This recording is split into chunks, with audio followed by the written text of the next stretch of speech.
Hi friends, welcome to my channel. ఈ రోజు మనం ఈ వీడియోలో ఫాలో యువర్ హార్ట్ ఎపిసోడ్ 16 ని చూద్దాము. లాస్ట్ ఎపిసోడ్ లో షెన్బై యానా ఫేస్ ని ఒక క్లాత్ తో కవర్ చేసి యానాను అక్కడి నుండి తీసుకుని వెళ్తూ ఉన్నాడు. అంతటితో లాస్ట్ ఎపిసోడ్ ఎండ్ అయ్యింది. ఇప్పుడు ఎపిసోడ్ స్టార్టింగ్ లోనే యానా తన డ్రెస్ ని క్లీన్ చేసుకుంటూ, నేను వెళ్లి ముందు వాడు గుండు పగల కొడతాను, రూచియన్కి కొంచెం కూడా బుద్ధి లేదు, డ్రెస్ కి ఏమంటుకుంది అని క్లియర్ గా చెప్పొచ్చు కదా, నేను భయపడిపోయి సచ్చాను అనేసి డ్రెస్ ని క్లీన్ చేసుకుంటూ ఉంది.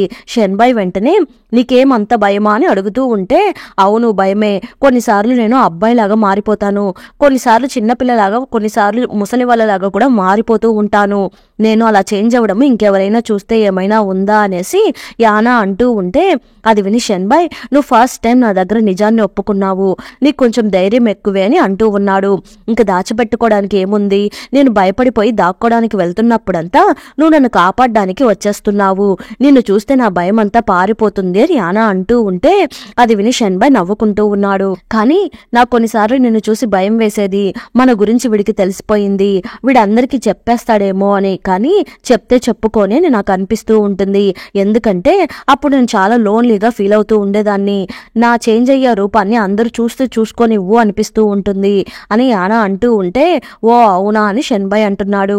వెంటనే యానా, ఇదే నీ గురించి నాకు చెప్పడానికి కరెక్ట్ టైము, నీకు ఫేస్ బ్లైండ్నెస్ ప్రాబ్లం ఉంది కదా, దాని గురించి నాకు చెప్పు, అప్పుడే నేను నిన్ను కాపాడుకోగలను అని యానా అంటూ ఉంటే, ఓ మేడం గారు నన్ను కాపాడుతారా అనేసి షెన్బై నవ్వుతూ అడుగుతూ ఉన్నాడు. అవును, ఒకరికొకరు హెల్ప్ చేసుకోవాలి కదా అని యానా అంటూ ఉంది.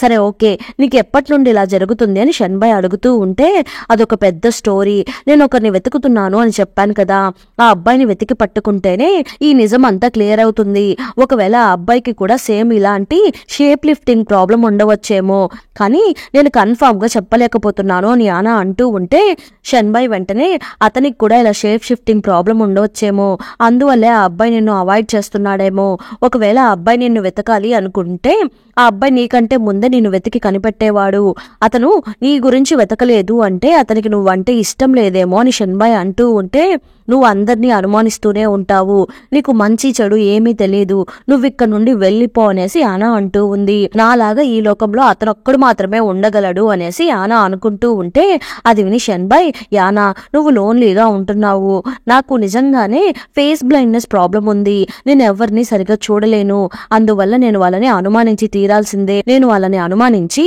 వాళ్ళకు ఒక భయాన్ని క్రియేట్ చేసి నేను కొంచెం స్ట్రాంగ్ గా ఉండడానికి ఇదొక్కటి మాత్రమే మంచి దారి, అందువల్ల నువ్వెంత లోన్లీగా ఉంటున్నావో నాకు బాగా తెలుసు అని షెన్బై అంటూ ఉంటే, ఫస్ట్ టైం తనకి ఫేస్ బ్లైండ్నెస్ ప్రాబ్లం ఉంది అని ఒప్పుకుంటున్నాడు అనేసి యానా చూస్తూ ఉంది. యానాకి ఇంకేం మాట్లాడాలో అర్థం కావడం లేదు. నేను నిన్ను అనుమానించడం నిన్ను అనుమానించినట్టు కాదు, నీ చుట్టూ ఉన్న వాళ్ళందరినీ అనుమానిస్తున్నట్టు అనేసి షెన్బై అక్కడి నుండి బయటకు వెళ్ళిపోతున్నాడు. బయటకు వెళ్ళి ఎప్పుడు తన ఒక సాడ్ మ్యూజిక్ ని ప్లే చేస్తూ ఉంటాడు కదా, దాన్ని ఇప్పుడు ప్లే చేస్తూ ఉన్నాడు. యానా ఆ మ్యూజిక్ ని వింటూ సైలెంట్ గా కూర్చొని ఉంది. ఇప్పుడు మనకి షూలుని చూపిస్తున్నారు. షూలు యానా వాళ్ళ షాప్ కి వచ్చేసి యానా గురించి ఏమైనా క్లూ దొరుకుతుందా అనేసి, అదే వీళ్ళిద్దరికి వాటర్ సిటీలో పెళ్లి జరిగింది కదా, దాని గురించి ఏమైనా క్లూ దొరుకుతుందేమో అనేసి సెర్చ్ చేస్తూ ఉంది. అప్పుడు ఒక బుట్టని లాగేస్తుంది, అది కింద పడిపోతూ ఉంటే అప్పుడు కరెక్ట్ గా రూచియన్ అక్కడికి వచ్చేస్తున్నాడు. రూచియన్ని చూసి షూలు భయపడిపోయి కింద పడిపోతూ ఉంటే, రూచియన్ ఒక చేత్తో షూలుని ఇంకొక చేత్తో దీపాన్ని పట్టుకుంటున్నాడు. హే నువ్వా, ఆ రోజు బండిలో మీట్ అయ్యాం కదా అనేసి మాట్లాడుతూ ఉన్నాడు. తనే ఛాన్సలర్ అని కూడా తెలియకుండా, ఓ నువ్వా అనేసి షూలు అడుగుతూ ఉంది. మర్యాదగా ఇక్కడ నుండి బయటకు వెళ్ళిపో, నేను బాత్రూమ్ ని వెతుక్కుంటూ ఇక్కడికి వచ్చేసాను అని షూలు అంటూ ఉంటే, బాత్రూమ్ ఇక్కడ లేదు, నువ్వు డాన్స్ చేయడానికి వచ్చిన అమ్మాయిలాగా ఉన్నావు, అందుకే నువ్వు ఇంత మేకప్ వేసుకొని ఉన్నావు, గెస్ట్లు అందరూ వెళ్ళిపోయారు, ఇంక నువ్వు ఇక్కడ డాన్స్ ప్రోగ్రామ్ కండక్ట్ చేసినా కూడా నీకు పెద్దగా డబ్బులు రావు అనేసి రూచియన్ అంటున్నాడు. ఎవరిని చూసి డాన్స్ వేసే అమ్మాయి అని అంటున్నావు, నీకెంత కొవ్వు అని తిట్టేసి, సరే బాత్రూమ్ ఎక్కడ ఉంది అని అడుగుతూ ఉంటే, ఓ అదా, అది ఫస్ట్ ఫ్లోర్ లో ఉంది, ఇక్కడ నుండి కొంచెం కిందకి వెళ్ళు అని రూచియన్ అంటున్నాడు. నువ్వు ముందు ఇక్కడ నుండి బయటకు వెళ్ళు అనేసి షూలు అంటూ ఉంది. నేను బయటకు వెళ్ళలేను, నాకు కావాల్సిన ఐటమ్ ఒకటి ఇక్కడ ఉంది అనేసి రూచియన్ షూలుకి దగ్గరగా వెళ్తూ ఉంటే, షూలు తనని ఆపడానికి ట్రై చేస్తూ ఉంది. వేగంగా పక్కన ఉన్న బౌల్ ని తీసుకుని, ఇందులో టీ పౌడర్ ఉంది, టీ పౌడర్ ని తీసుకుని వెళ్ళడానికి వచ్చానమ్మా, నువ్వు బాత్రూమ్కే కదా వెళ్లాల్సింది, అది కింద ఉంది అనేసి, సరే నీకు ఒక గిఫ్ట్ ఇవ్వాలనిపిస్తుంది, సరే ఓకే ఇదిగో ఈ గిఫ్ట్ తీసుకో అనేసి క్లాత్ తో చేసిన ఫ్లవర్ ని ఒకటి ఇస్తూ ఉన్నాడు. మళ్ళీ పువ్వా అని షూలు అంటూ ఉంది. అవును, ఈ ఫ్లవర్ నీ దగ్గర ఉంటే లక్ ఆటోమేటిక్ గా నీ దగ్గరికి వచ్చేస్తుంది. సరే ఓకే, నేను కిందికి వెళ్తాను అనేసి రూచి అని అక్కడి నుండి వెళ్ళిపోతున్నాడు. ఆ ఫ్లవర్ ని పట్టుకొని షూలు ఆ ఫ్లవర్ ని చూస్తూ ఉంది. ఇక్కడేమో యానా కూర్చొని అసలు ఫేస్ బ్లైండ్నెస్ ఉంటే ఎలా ఉంటుంది అని థింక్ చేస్తూ ఉంది. వేగంగా ఒక క్లాత్ ని తీసుకొని చూస్తూ కొంచెం మసగ్గానే కనిపిస్తూ ఉంది కదా అనుకొని ఫేస్ కి అడ్డు పెట్టుకొని అక్కడికి వస్తూ పోతున్న వాళ్ళందరినీ చూస్తూ ఉంది. ఎవరి ముఖాలు సరిగా కనిపించడం లేదు. యానా షాప్ కి ఆపోజిట్ గా ఉండే హోటల్లో పైన కూర్చొని షెన్బాయ్ యానానే చూస్తూ ఉన్నాడు. యానాని చూడగానే షెన్బాయ్ కి అర్థమైపోతుంది తను నా లోకంలోకి రావడానికి ట్రై చేస్తుంది అని. షెన్బాయ్ యానాని ఎమోషనల్ గా చూస్తూ ఉంటే యానా కళ్ళు తెరిచి చూస్తుంది. అసలు సరిగా కనిపించడం లేదు. పాపం వాడికి ఎలా ఉంటుంది, ఎంత లోన్లీగా ఫీల్ అవుతూ ఉంటాడు అనుకొని యానా షెన్బాయ్ గురించి ఫీల్ అవుతూ ఉంటే అదంతా షెన్బాయ్ చూస్తూ ఉన్నాడు. యానా మళ్ళీ కళ్ళని క్లోజ్ చేసుకుంటూ ఉంది. అప్పుడు కరెక్ట్ గా అక్కడికి ఆ బ్రోకర్ లేడీ వస్తుంది. ఏమైంది, ఏమైనా కొత్త ప్రోడక్ట్ ని కనిపెడుతున్నావా అని అడుగుతూ ఉంది. కానీ యానా ఏమో దిగులుగా కూర్చొని షెన్బాయ్ గురించి ఫీల్ అవుతూ ఉంది. ఇక్కడేమో మన షెన్బాయ్ యానా గురించి ఫీల్ అవుతూ ఉన్నాడు. షేప్ షిఫ్టింగ్ ఎంత ఘోరంగా ఉంటుందని థింక్ చేస్తూ ఉన్నాడు.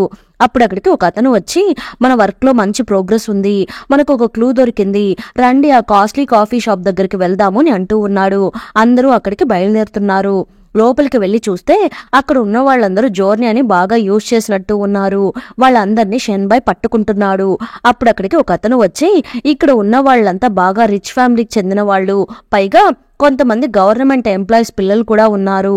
సరే ఓకే, ఈ షాప్ ని రన్ చేస్తున్నాడు కదా, వాడెక్కడా అని షెన్బాయ్ అడుగుతూ ఉంటే వాడు పారిపోయాడు అని అంటూ ఉన్నాడు. షెన్బాయ్ వాళ్ళందరినీ చూడ్డానికి వెళ్తూ ఉన్నాడు. కానీ ఆ లైన్ లో ఆ జనరల్ కూడా ఉన్నాడు. జనరల్ వెంటనే షెన్బాయ్ తనని గుర్తుపట్టేస్తాడేమో అనుకొని తలని కిందకి దించుకొని నిలబడుకొని ఉంటున్నాడు. షెన్బాయ్ కి ఆల్రెడీ ఫేస్ బ్లైండ్నెస్ ప్రాబ్లం ఉంది కదా, ఎవరిని సరిగా చూడకుండా ఊరికే చూసేసి అక్కడి నుండి వెళ్ళిపోతున్నాడు. అదంతా చూసి జనరల్ కి ఏమీ అర్థం కావడం లేదు. అక్కడే నిలబడుకొని ఏంటి మనల్ని గుర్తుపట్టలేదు అని థింక్ చేస్తూ ఉన్నాడు. అప్పుడు అక్కడికి బెయిలీ వస్తున్నాడు. ఏంటి షెన్బాయ్, ఓవర్ గా బిహేవ్ చేస్తున్నావు, నువ్వు కామ్ గా ఉండలేవా, ఆ షాప్ ని కంప్లీట్ గా క్లోజ్ చేయాలని అనుకుంటున్నావా అని అంటూ ఉన్నాడు. ఆ కాఫీ షాప్ ని రన్ చేస్తూ ఉన్నాడు కదా ఒకతను, అతనే వెళ్లి బెయిలీని ఇక్కడికి తీసుకుని వచ్చినట్టు ఉన్నాడు. షెన్బాయ్ వెంటనే నువ్వేమనుకున్నా పర్లేదు, కానీ ఈ రోజు వీళ్ళని అరెస్ట్ చేయడాన్ని ఎవ్వరూ ఆపలేరు అనేసి అతన్ని తీసుకుని వెళ్లిపోతున్నాడు. జనరల్ బెయిలీని చూసి తలని కిందకి దించేసుకుంటున్నాడు. బెయిలీ కూడా జనరల్ ని చూడకుండానే వెళ్లిపోతున్నాడు. ఆ అబ్బాయిని ఎంక్వైరీ చేయడానికి షెన్బాయ్ వస్తూ ఉంటే మీ నాన్నని మా తాతనే ఎంక్వైరీ చేసి పనిష్మెంట్ ఇచ్చారు, అందుకని నువ్వు ఇప్పుడు నా ఫ్యామిలీ మీద పగ తీర్చుకుంటున్నావా అని అబ్బాయి అడుగుతూ ఉన్నాడు. షెన్బాయ్ సైలెంట్ గా చూస్తూ ఉన్నాడు. అప్పుడు అబ్బాయికి బెయిలిచ్చి తీసుకుని వెళ్లడానికి వాళ్ళ తాత వచ్చారు అని అంటూ ఉన్నారు. షెన్బాయ్ ఆ అబ్బాయిని తీసుకుని బయటకు వెళ్తున్నాడు. ఆ అబ్బాయి వాళ్ళ తాత దగ్గరికి వెళ్లి, తాత వీళ్ళు నన్ను బాగా హింసించారు అని అంటూ ఉన్నాడు. అంతలో అక్కడికి షెన్బాయ్ వాళ్ళ తాత వచ్చి, నా మనవడు కొంచెం తొందరపడి డెసిషన్ తీసుకున్నట్టు ఉన్నాడు, మీరేం బాధపడకండి, మీరు ఇక్కడ నుండి వెళ్లిపోండి అనేసి వాళ్ళని పంపించేస్తున్నాడు. షెన్బాయ్ ని లోపలికి తీసుకుని వెళ్లి, అసలు నువ్వేమనుకుంటున్నావు, ఇలాంటి రిచ్ ఫ్యామిలీతో గొడవ పెట్టుకుంటే వీళ్ళు నిన్ను కంప్లీట్ గా అంతం చేసేస్తారు, నీకు ఇదంతా అర్థం కావడం లేదా, నువ్వు వాళ్ళ మీద పగ సాధించాలని అనుకోకు, ఇంతకు ముందు ఒకసారి నేను నీతో పగ సాధించాలని నేను చూడకు అని చెప్పాను, అప్పుడు నువ్వు ఒక మాట చెప్పావు, నేను వేరే ఎవరి కొడుకునో కాదు మా నాన్న కొడుకుని అని అన్నావు, ఇప్పుడు కూడా నువ్వు నా మాట వినడం లేదు, మీ అమ్మ మీద, మీ అమ్మ కొత్త ఫ్యామిలీ మీద నీకు కొంచెం కూడా కేర్ లేదా అని అడుగుతూ ఉంటే నేను ఇప్పుడు కూడా అదే అంటున్నాను, నేను మా నాన్నని కాపాడడానికి ఏమేం చేయాలో అదంతా చేస్తూనే ఉంటాను, ఎందుకంటే మా నాన్న చాలా మంచివాడు, మా నాన్న ఫ్యామిలీని కాపాడడం నాకు ఇంపార్టెంట్, ఎందుకంటే నేను మా నాన్న కొడుకుని, ఒక మావయ్యగా మీరు మీ అల్లుడు గురించి మర్చిపోయి ఉండవచ్చు, కానీ ఒక కొడుకుగా నేను మా నాన్నని మర్చిపోలేను అని షెన్బాయ్ అంటున్నాడు. నువ్వింక మారవురా అనేసి తాత అక్కడి నుండి వెళ్లిపోతున్నాడు. ఈ జోర్నియా కేసుని నేను వదిలిపెట్టను నాన్న, నేను కన్ఫర్మ్ గా మీకు న్యాయం జరిగేలాగా చూస్తాను అని అంటూ ఉన్నాడు. ఇక్కడేమో ఆ హోటల్ ని రన్ చేసే అబ్బాయిని తీసుకుని వెళ్లి వాళ్ళ తాత మోకాల మీద నిలబెట్టి, నీకు బుద్ధుందా లేదా, మీ వల్ల నాకు ఒక పెద్ద అవమానం జరిగింది, వాళ్ళ కాళ్ళ మీద నేను పడేలాగా చేశారు అనేసి తిడుతూ ఉంటే వాళ్ళ కొడుకు బాగా టెన్షన్ పడుతూ ఉన్నాడు. ఇప్పుడు మనకి అకాడమీని చూపిస్తున్నారు. అక్కడ మన షూలుతో ఇంకొక స్టాఫ్ అంటూ ఉన్నాడు, పూర్ ఫ్యామిలీస్ నుండి వచ్చే వాళ్ళకి ఇంత క్వాలిటీ ఎడ్యుకేషన్ ని మనం ఇవ్వకూడదు, వాళ్ళకెందుకు క్వాలిటీ ఎడ్యుకేషన్ ఇవ్వాలి, వాళ్ళకి అసలు అంత అర్హత లేదు అని అంటూ ఉన్నాడు. పూర్ ఫ్యామిలీనో రిచ్ ఫ్యామిలీనో అందరూ ఈ ఎగ్జామ్ ని పాస్ అయ్యే కదా ఇక్కడికి వచ్చారు, వాళ్ళందరికీ సేమ్ క్వాలిటీ ఎడ్యుకేషన్ ఇవ్వాలి అని షూలు అంటూ ఉంది. లేదు, అదంతా నాకు కరెక్ట్ గా అనిపించడం లేదు అనేసి ఇంకొక వాయిస్ వినిపిస్తూ ఉంది. ఎవరా అని చూస్తే న్యూ క్యారెక్టర్. ఇతని పేరు బీచింగ్ అంట. ఇతను వేరే ప్లేస్ కి వెళ్లి బాగా పై చదువులు చదువుకున్న రిచ్ ఫ్యామిలీకి చెందిన పర్సన్ అంట. ఇతను కూడా ఇక్కడ ఛాన్సలర్ అంట. అతను ఇప్పుడు లోపలికి వచ్చి ఇదంతా కరెక్ట్ గా అనిపించడం లేదు అని అతను అంటూ ఉన్నాడు. మీరు పై చదువులు చదువుకోవడానికి బయట ఊరికి వెళ్లిపోయారు, మీరు మళ్ళీ ఇక్కడికి వచ్చేసారా అనేసి పక్కనున్న స్టాఫ్ అంటూ ఉన్నాడు. బీచింగ్ షూలునే చూస్తూ నేను చెప్పింది కరెక్ట్నే కదా అని అడుగుతూ ఉంటే షూలు వెంటనే మీరు రిచ్ ఫ్యామిలీ కాబట్టి బయటకు వెళ్లి చదువుకోగలిగారు, అదే మీరు ఒక పూర్ ఫ్యామిలీలో పుట్టిన వాళ్ళంటే చదువుకునే అవకాశం దొరుకుంటుందా, పూర్ ఫ్యామిలీలో పుట్టిన వాళ్ళకి చదువుకునే రైట్స్ లేదా, పూర్ ఫ్యామిలీలో పుట్టిన వాళ్ళకి టాలెంట్ ఉన్నప్పుడు వాళ్ళకెందుకు మనం అవకాశం కల్పించకూడదు అనేసి షూలు అడుగుతూ ఉంటే మీరు చెప్పింది కూడా కరెక్ట్ గానే అనిపిస్తుంది అని బీచింగ్ అంటూ ఉన్నాడు. షూలు రూమ్ లోకి వెళ్తూ ఉంది. బీచింగ్ వెంటనే షూలు వెనకాలే వెళ్లి షూలు చేతిని పట్టుకుని సారీ, నేను చాలా డేస్ తర్వాత లేట్ గా ఇక్కడికి వచ్చాను, మన లవ్ ని ఎప్పుడు బయటకు చెప్దాము, ఎప్పుడు అనౌన్స్ చేద్దాము, మనం పెళ్ళెప్పుడు చేసుకుందామని అడుగుతూ ఉంటే ఇది అకాడమీ, కొంచెం జాగ్రత్తగా మాట్లాడండి, కొంచెం డీసెంట్ గా బిహేవ్ చేయండి అని చెప్పేసి మీరు స్టేటస్ చూస్తున్నారు, అలా అయితే మీరు అమ్మాయిల్ని అబ్బాయిల్ని కూడా ఈక్వల్ గా ట్రీట్ చేయలేరు, ఇప్పుడు నేను నీకన్నా ముందు ఛాన్సలర్ అయిపోయాను అనే బాధ మీకు ఉంటుంది కదా అని షూలు అంటూ ఉంటే చిచ్చి అలా అంతా ఏం లేదు, ఇప్పుడు నేను చేసిందంతా తప్పు కూడా అయి ఉండొచ్చు, సరే మన ఎంగేజ్మెంట్ గురించి ఎప్పుడు అనౌన్స్ చేద్దాము అని అడుగుతూ ఉంటే షూలు వెంటనే దానికి ఇంకా టైం రాలేదు అని అంటూ ఉంది. బీచింగ్ వెంటనే షూలుని పట్టుకొని నేను నీకు హెల్ప్ చేయగలను, సో నన్ను అవాయిడ్ చేయకొని అంటూ ఉన్నాడు. ఇక్కడేమో దొంగసాయ్ నేను డెలివరీ ఇచ్చేసి వస్తాను అని వెళ్తూ ఉంది. కానీ తనకి రూట్స్ అంతా సరిగా తెలియడం లేదు, ఎటు వెళ్తే ఏం వస్తుంది అని తెలియక దిక్కులు చూస్తూ ఉంది. అప్పుడు స్పీడ్ గా ఒక గుర్రం వస్తూ ఉంది. సడన్ గా అతను ఆ గుర్రాన్ని స్టాప్ చేస్తూ ఉంటే దొంగసాయ్ భయపడిపోయి అరుస్తూ ఉంది. అక్కడికి వచ్చింది ఎవరో కాదు, బెయిలీనే. బెయిలీ దొంగసాయ్ దగ్గర నుండి ఆ బుట్టను తీసుకొని నీకు రూట్స్ తెలియడం లేదు, రూట్స్ గురించి బాగా తెలుసుకోవచ్చు కదా, నువ్వు వెతుకుతున్న అబ్బాయి దొరికాడా అని అడుగుతూ ఉంటే లేదు, నాకు కొంచెం వర్క్ ఎక్కువగా ఉంది, నేను ఇంకా అతన్ని కనిపెట్టలేదు అనేసి దొంగసాయ్ అంటూ ఉంది.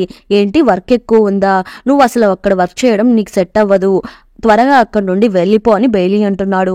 ఏమి, ఎందుకు అక్కడి నుండి వెళ్ళిపోమంటున్నావని దొంగసాయ్ అడుగుతూ ఉంటే లేదు, రేపు నీకు పెళ్ళైపోయిన వెంటనే మీ హస్బెండ్ నువ్వు అక్కడ పని చేయడానికి వీల్లేదు అని చెప్తే నువ్వేం చేస్తావని అడుగుతూ ఉన్నాడు. అలా అయితే నేను అబ్బాయిని పెళ్లి చేసుకోను, నాకు యానా మేడం అంటే చాలా ఇష్టమని దొంగసాయ్ అంటూ ఉంటే ఏంటి పెళ్లి కూడా చేసుకొని అంటున్నావు, యానా అంటే నీకు అంత ఇష్టమా, ఇదంతా సెట్ అవ్వదు, త్వరగా అక్కడి నుండి వెళ్ళిపో అనేసి బెయిలీ అంటూ ఉన్నాడు. దొంగసాయ్ వెంటనే నేను మీకు 3 వుడెన్ లీవ్స్ ఇచ్చాను కదా, మీరు దాన్ని ఎప్పుడు యూజ్ చేసుకుంటారు, మీకేమైనా అవసరం అయితే నాకు చెప్పండి, నేను కన్ఫర్మ్ గా మీకు హెల్ప్ చేస్తాను అనేసి దొంగసాయ్ అంటూ ఉంది. సరే ఓకే, నువ్వు రూట్ మర్చిపోతే పక్కనున్న నా టీం వాళ్ళని అడుగు, వాళ్ళు నీకు కన్ఫర్మ్ గా హెల్ప్ చేస్తారు అని అంటూ ఉన్నాడు. వెంటనే దొంగసాయ్ బాయ్ అని చెప్పేసి అక్కడి నుండి పరిగెత్తుకుంటూ వెళ్తూ ఉంటే బెయిలీ దొంగసాయినే చూసి నవ్వుకుంటూ ఉన్నాడు. ఇక్కడేమో షెన్బాయ్ వాళ్ళ అమ్మ యానాతో ఆ అమ్మాయి గురించి ఏమైనా ఇన్ఫర్మేషన్ దొరికిందా అని అడుగుతూ ఉంటే మేడం దాని గురించి వదిలేయండి మేడం, ఆయనకు ఆ అమ్మాయి అంతగా నచ్చి ఉంటే తనే మీకు ఆ మ్యాటర్ గురించి చెప్పి ఉంటాడు కదా అని యానా అంటూ ఉంది. అంతలో షెన్బాయ్ అక్కడికి వచ్చేస్తున్నాడు. అమ్మా యానా మళ్ళీ ఇక్కడే ఉన్నారా అనేసి యానాని విష్ చేసినట్టు విష్ చేసి అమ్మా ఇలా చూడండి, ఆ అమ్మాయి నాతో ఉంటే తను హ్యాపీగా ఉండలేదు, అందుకనే నేను ఆ అమ్మాయిని డివోర్స్ చేసేసాను, మళ్ళీ ఆ టాపిక్ గురించి ఎత్తకండి అని షెన్బాయ్ అంటూ ఉంటే అది విని యానా కొంచెం సాడ్ గా ఫీల్ అవుతూ ఉంది. ఓహో, అయితే ఆ అమ్మాయిని కాపాడడం కోసమే నువ్వు డైవర్స్ చేసావా, సరే ఓకే అని షెన్బాయ్ వాళ్ళ అమ్మ అంటూ ఉంది. యానా అలిగి అక్కడి నుండి వెళ్ళిపోతూ ఉంటే షెన్బాయ్ యానా వెనకాలే వెళ్తూ ఉన్నాడు. అప్పుడు కరెక్ట్ గా అక్కడికి బీచింగ్ వస్తున్నాడు. షెన్బాయ్ కి ఓన్లీ అతని వాయిస్ మాత్రమే వినిపిస్తూ ఉంది. షెన్బాయ్ ఆ వాయిస్ ని ఐడెంటిఫై చేయలేకపోతున్నాడు. ఇది ఎవరై ఉంటారు, మనల్ని మన ఫ్యామిలీ నేమ్ పెట్టి మరీ పిలుస్తున్నాడు అంటే ఇతను కొంచెం రిచ్ ఫ్యామిలీకి చెందిన వాడై ఉంటాడు అనుకొని షెన్బాయ్ థింక్ చేస్తూ ఉన్నాడు.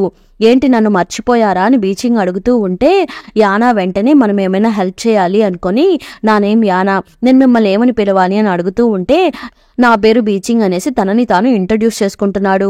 ఓ బీచింగ్ ఎలా ఉన్నావని షెన్బై అడుగుతూ ఉంటే మీరు నన్ను మర్చిపోయారేమో అని అనుకున్నాను అనేసి బీచింగ్ అంటున్నాడు. నేను నిన్నెలా మర్చిపోతాను అనేసి షెన్బై కవర్ చేసుకుంటూ ఉన్నాడు. నీకు మీ సిస్టర్ కి మధ్య గొడవలు అవుతున్నాయని విన్నాను, ప్లీజ్ అందుకని మన మధ్య ఉన్న ఫ్రెండ్షిప్ చెడిపోకూడదు, మీరు నాకు కొంచెం హెల్ప్ చేయండి అని చెప్పేసి బీచింగ్ అక్కడి నుండి వెళ్ళిపోతున్నాడు. యానా కూడా అక్కడి నుండి వెళ్ళిపోతూ ఉంటే షెన్బై యానా వాళ్ళ ఇంటి వరకు వెళ్లి యానాని డ్రాప్ చేస్తున్నాడు. సరే నువ్వు ఇంకా బయలుదేరు అని యానా అంటూ ఉంటే నేను నీతో కొంచెం మాట్లాడాలి అనేసి షెన్బై అంటున్నాడు. ఎందుకు ఎప్పుడు చూడు నన్ను సీరియస్ గా చూస్తున్నావు, నీ ప్రాబ్లం ఏంటి అని షెన్బై అడుగుతూ ఉంటే వెంటనే యానా నిన్ను క్యూర్ చేయలేము కానీ నీకు హెల్ప్ చేయొచ్చు కదా, కానీ నువ్వు దానికి కూడా ఒప్పుకోవడం లేదు అని యానా అంటూ ఉంటే షెన్బై వెంటనే నువ్వు నాకు ఫేస్ బ్లైండింగ్ ప్రాబ్లం ఉంది అనేసి నువ్వు కనిపెట్టేశావు, కానీ అలానే నీకు షేప్ లిఫ్టింగ్ ప్రాబ్లం ఉంది అన్నట్టు నేను కూడా చూడాలి, చూస్తేనే నేను నమ్మగలను, నువ్వు షేప్ షిఫ్టింగ్ అవుతున్నప్పుడు నన్ను చూడ్డానికి అలో చెయ్యని షెన్బై అంటూ ఉన్నాడు. అదేలా కుదురుతుంది, నేను కొన్నిసార్లు నిద్రలో కూడా మారిపోతూ ఉంటాను, నేనే దాన్ని కొన్నిసార్లు చూసుకోలేను అని యానా అంటూ ఉంటే యానా ఒక్క నిమిషం ఉండు అనేసి యానా నేను నీతో కలిసి పడుకుంటాను, నేను ఎలా అయినా నువ్వు షేప్ లిఫ్టింగ్ అయ్యేటప్పుడు చూడాలి, అప్పుడే నాకు నీ మీద కంప్లీట్ నమ్మకం వస్తుంది, నీకు అర్థమవుతుందా అని అడుగుతూ ఉంటే అది విని యానా కొంచెం ఎమోషనల్ గా ఫీల్ అవుతూ చూస్తూ ఉంది. అంతటితో ఎపిసోడ్ ఎండ్ అయిపోయింది. మళ్ళీ నెక్స్ట్ ఎపిసోడ్ లో కలుద్దాం. ఈ ఎపిసోడ్ ఎలా ఉన్నదో తప్పకుండా కమెంట్ చేయండి. అలానే వెళ్తూ లైక్ చేసి సబ్స్క్రైబ్ చేసుకొని వెళ్ళండి. Thanks for watching.